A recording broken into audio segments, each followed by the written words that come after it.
தாங்கள் பேரவைத் தலைவராக ஒருமனதாக தேர்ந்தெடுக்கப்பட்டுள்ளீர்கள்.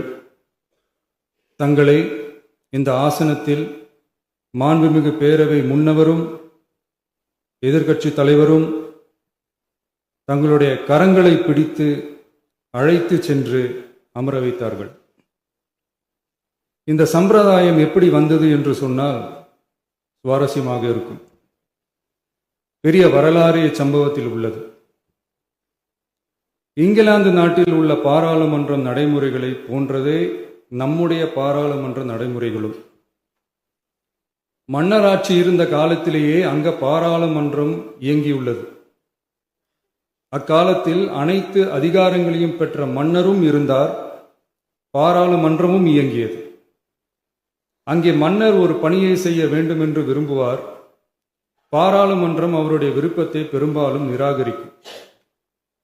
மன்னர் விரும்பிய காரியத்தை பாராளுமன்றம் நிராகரித்து விட்டது என்கிற செய்தியை மன்னருக்கு சொல்ல வேண்டியவர் பாராளுமன்ற தலைவர், ஸ்பீக்கர் என்பார்கள். பாராளுமன்றத்தின் கருத்தை மன்னரிடம் சொல்ல வேண்டியவர் ஸ்பீக்கர்.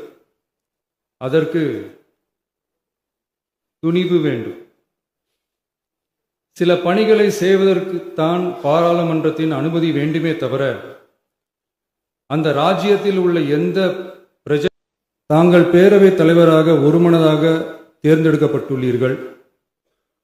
தங்களை இந்த ஆசனத்தில் மாண்புமிகு பேரவை முன்னவரும் எதிர்க்கட்சி தலைவரும் தங்களுடைய கரங்களை பிடித்து அழைத்து சென்று அமர வைத்தார்கள். இந்த சம்பிரதாயம் எப்படி வந்தது என்று சொன்னால் சுவாரஸ்யமாக இருக்கும். பெரிய வரலாறு சம்பவத்தில் உள்ளது. இங்கிலாந்து நாட்டில் உள்ள பாராளுமன்ற நடைமுறைகளை போன்றதே நம்முடைய பாராளுமன்ற நடைமுறைகளும். மன்னராட்சி இருந்த காலத்திலேயே அங்க பாராளுமன்றம் இயங்கியுள்ளது.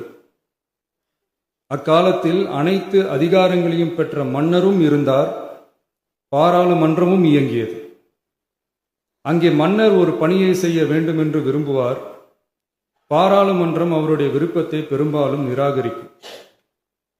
மன்னர் விரும்பிய காரியத்தை பாராளுமன்றம் நிராகரித்து விட்டது என்கிற செய்தியை மன்னருக்கு சொல்ல வேண்டியவர் பாராளுமன்ற தலைவர், ஸ்பீக்கர் என்பார்கள். பாராளுமன்றத்தின் கருத்தை மன்னரிடம் சொல்ல வேண்டியவர் ஸ்பீக்கர். அதற்கு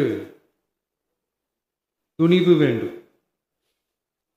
சில பணிகளை செய்வதற்குத்தான் பாராளுமன்றத்தின் அனுமதி வேண்டுமே தவிர அந்த ராஜ்யத்தில் உள்ள எந்த